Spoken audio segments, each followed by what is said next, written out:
மக்கள் வணக்கம். உலக தமிழ் அறிவாளிகளே, ஏன் இவ்வளவு தூரம் இந்த உணவு நெறியை பற்றி நான் பேசிக்கொண்டிருக்கிறேன் என்றால், இந்த உணவு நெறியே நம்மை இன்னும் பல்வேறு வகைகளிலே ஆரோக்கியப்படுத்துவதாக இருக்கிறது. ஒரு மேற்கோளுக்காக ஒன்றை சொல்லுகிறேன். அது அனைவருக்கும் தெரிய வேண்டிய ஒரு விஷயம். அது நம்முடைய கவி பேரரசு வைரமுத்து அவர்கள் ஒரு நிகழ்ச்சியிலே குறிப்பிட்ட ஒரு கருத்தை நான் சொல்ல விரும்புகிறேன்.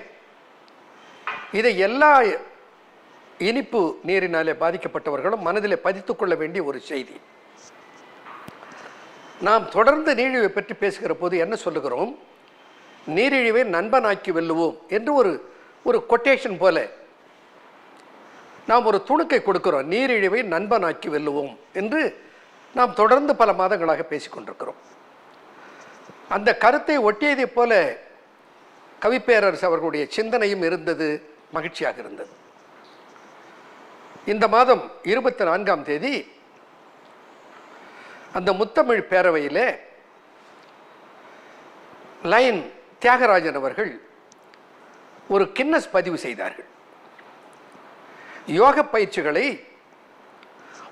ஆணி இருக்கையின் மீது படுத்துக்கொண்டு அந்த யோக பயிற்சி அவர்கள் செய்த ஒரு கிண்ண சாதனையை செய்தார்கள்.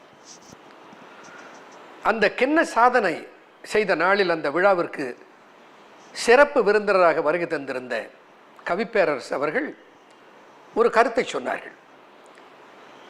நீரிழிவு ஒரு சாபம் அல்ல, நீரிழிவு ஒரு வரம் என்று சொன்னார்கள். தன்னுடைய இந்த வாதத்தை, இந்த வாக்கியத்தை அவர்கள் நிலைநிறுத்தினார்கள். நீரிழிவு நோய் வந்த பின்னால் தான் நம்முடைய உடலுடைய ஆரோக்கியத்தின் மீது நமக்கு அக்கறை வருகிறது. நீரிழிவு வந்த பின்னால் தான் நாம் நம்முடைய உணவையும் நம்முடைய உடலுடைய நிலையும் கவனிக்க துவங்குகிறோம். நீரிழிவு வந்த பிறகுதான் நாம் எடுத்துக்கொள்ளுகிற உணவிலே எந்த அளவுக்கு புரதம் இருக்கிறது, எந்த அளவிற்கு கார்போஹைட்ரேட் இருக்கிறது, எந்த அளவுக்கு கொழுப்பு இருக்கிறது என்பதையெல்லாம் நாம் தெரிந்து கொள்ளுகிறோம். நாம் உழைக்கிற உழைப்பிலே எவ்வளவு கேலரி எரிபொருளாக எரிக்கப்படுகிறது, நாம் எடுத்துக்கொள்ளுகிற உணவில் எவ்வளவு கேலரி இருக்கிறது, நாம் அதிகமாக கேலரி எடுத்துக்கொள்ளக்கூடாது என்கின்ற உணவு நெறிகளை எல்லாம் நாம் பின்பற்றி செய்வது இந்த நீரிழிவு தான். ஆகையினாலே நீரிழிவு ஒரு நோய் அல்ல, ஒரு வரம் என்று அவர்கள் சொன்னார்கள். அந்த கருத்தை தான் நாம் வலியுறுத்தி இந்த 4 மாதங்களாக சொல்லிக் கொண்டிருக்கிறோம். நீரிழிவு ஒரு நோயே அல்ல. அவர்கள் சொன்னார்கள், diabetes is not a disease, it is a deficiency என்று சொன்னார்கள். நாம் என்னவென்று சொல்லுகிறோம்? Diabetes is not a disease, but it is a disorder. The disorder in the carbohydrate metabolism is called diabetes. Diabetes ஒரு தொற்று நோய் அல்ல, டயபெட்டிஸ் ஒரு பிணிய அல்ல, அது ஒரு நிலை என்று நாமும் பேசிக்கொண்டிருக்கிறோம். ஒத்த கருத்து அவர்களும் சொன்னார்கள். அதைத்தான் இன்றைக்கு நான் இங்கு வலியுறுத்துகிற வகையிலே உணவை சீர் செய்வது எப்படி என்பதை பற்றி சொல்லிக் கொண்டிருந்தேன். இப்போ நேற்றைய தினம் குறிப்பிட்டேன், அப்போ இதையே தான் சாப்பிடணுமா, அப்போ இந்த அரிசி கோதுமை எல்லாம் சாப்பிடவே கூடாதா என்று ஒரு கேள்வி உங்கள் மனதிலே எழும். அதற்கு நான் பதில் சொல்ல வேண்டிய பொறுப்பு இருக்கிறது. என்னவென்றால், குருதியிலே நாம் பல காலங்களாக கவனிக்காமல், நமக்கு தெரியாமலேயே சர்க்கரை சத்து கூடிக்கொண்டே இருந்து விட்டது.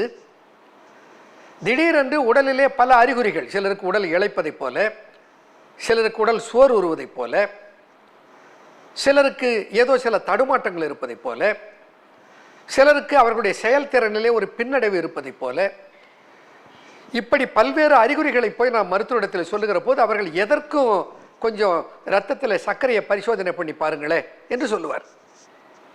அப்படி பரிசோதித்து பார்க்கிற போது பெரும்பாலானவர்களுக்கு சர்க்கரையுடைய அளவு 300க்கு மேல் தான் இருக்கும். அது ரேண்டமாக இருந்தாலும் உணவுக்கு பிறகு எடுத்தாலும் பார்த்தா 300க்கு மேலே இருக்கும். இந்த 300 என்பது அப்படியே இரட்டிப்பு, 2 மடங்கு. சாதாரணமாக உணவு உண்ட பின்னால் நம்ம குருதியிலே இருக்க வேண்டிய கார்போஹைட்ரேட்டினுடைய குளுக்கோஸினுடைய அளவு 130 to 140 வரையில். வயதை பொறுத்து அது கொஞ்சம் கொஞ்சம் மாறுபடலாம், அதை பற்றியெல்லாம் பிறகு சொல்லுகிறோம். அப்போது நாம் அந்த சர்க்கரையுடைய அளவு 300, 350, 400 என்று முதல்ல பார்த்த உடனே நமக்கு ஒரு பயம் ஏற்படுகிறது. உடனே என்ன செய்கிறோம்? மருத்துவரிடத்தில் போய் மருந்து சாப்பிட வேண்டும் என்று தான் நம் மனம் நினைக்கிறது. நான் சொல்லுவது என்ன, பதற வேண்டிய அவசியம் இல்லை, பதட்டமடைய வேண்டிய அவசியம் இல்லை. முதல் முறையாக அப்பொழுதுதான் கண்டுபிடித்திருக்கிறீர்கள். அது ஒன்றும் பல ஆண்டுகளாக கூடியிருந்திருக்க வாய்ப்பில்லை. சில மாதங்களுக்குள்ளே தான் அது கூடியிருக்கக்கூடும். அத்தோடன்றி அந்த HbA1c என்கின்ற கிளைகோசிலேட்டட் ஹீமோகுளோபின் என்று சொல்லுகிறோமே, அது 3 மாத சராசரி என்று சொல்வார்கள். அந்த அளவை எடுத்து பார்த்தால் நமக்கு தெரிந்துவிடும் அது எவ்வளவு காலமாக அது கூடுதலாக இருந்திருக்கிறது. இது பெரும்பாலும் 8-9க்குள்ளே தான் இருக்கும். ஏன்னா எப்படியும் அந்த சர்க்கரை சத்து குருதியிலே கூட ஆரம்பித்த உடனே நம்முடைய உடலில் ஏற்படுகிற மாற்றங்களை வைத்து நாம் பரிசோதனை செய்கிற நிலைக்கு ஒரு 4-5 மாதத்துக்குள்ளேயே தள்ளப்பட்டு விடுவோம். அப்படி பார்க்கிற போது அந்த குருதியிலே இருக்கிற சர்க்கரை சத்தை நாம் குறைக்க வேண்டும். மருந்து என்று ஒன்றை சேர்க்காமலேயே உணவாலும் உடற்பயிற்சியினாலுமே அதை குறைத்து இயல்பு நிலைக்கு கொண்டு வர நாம் முயற்சிக்க வேண்டும். அதற்காகத்தான் இவ்வளவு தூரம் கட்டுப்பாடை சொல்வது. இது என்னை சொல்லப்போனால் இது கட்டுப்பாடே இல்லை. இதுவரையில் உண்டறியாத பல வகையான ருசிகளோடு கூடிய புதிய புதிய உணவுகளை சாப்பிடுகிற ஒரு வாய்ப்பை சர்க்கரை நோய் தருகிறது என்று தான் நான் சொல்லுவேன். ஏன்னா இது அவ்வளவு ருசியாக இருக்குது, செய்து சாப்பிட்டு பாருங்கள்.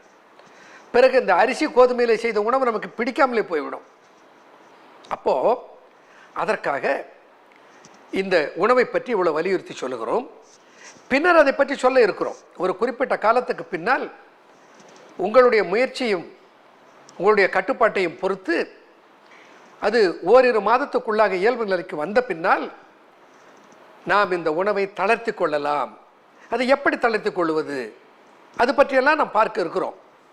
ஏன்னா தளர்த்தி கொள்ளலாம் என்ற உடனே அவர்கள் மருத்துவருடைய ஆலோசனை இல்லாமலே அவர்களே முடிவெடுத்து திடீரென்று மாற்றத்துக்கு தன்னை ஆட்படுத்திக் கொள்வார்கள். அதெல்லாம் தவறு. இந்த உடலை முறையாக கொஞ்சம் கொஞ்சமாக பக்குவப்படுத்தி ஒரு நல்ல ஆரோக்கியத்துக்கு நாம் அதை திருப்பி விட வேண்டும். அப்போது நான் சொன்னதை போல நீங்கள் இப்படி இந்த உணவை எடுத்துக்கொண்டு இதை சீர் செய்து கொள்ளலாம். ஐயா நான் எடுக்கிறேன் ஆனால் எனக்கு கட்டுப்படலையே சிலர் சொல்லக்கூடும். அப்போ என்ன பொருள் என்றால், இந்த உணவு கட்டுப்பாட்டினால் மட்டும் அந்த சர்க்கரை சத்தை உங்களை குருதியில் கட்டுப்படுத்த முடியவில்லை. அதற்கு வேண்டிய உடல் உழைப்பையும் அதற்கு வேண்டிய தேக பயிற்சிகளையும் செய்ய வேண்டும். அது இந்த உணவு நெறிக்கு பின்னால் அடுத்து நாம் சொல்ல இருப்பதே உடற்பயிற்சி தான். இந்த யோகாசன பயிற்சிகளை எல்லாம் செய்து காட்ட இருக்கிறேன்.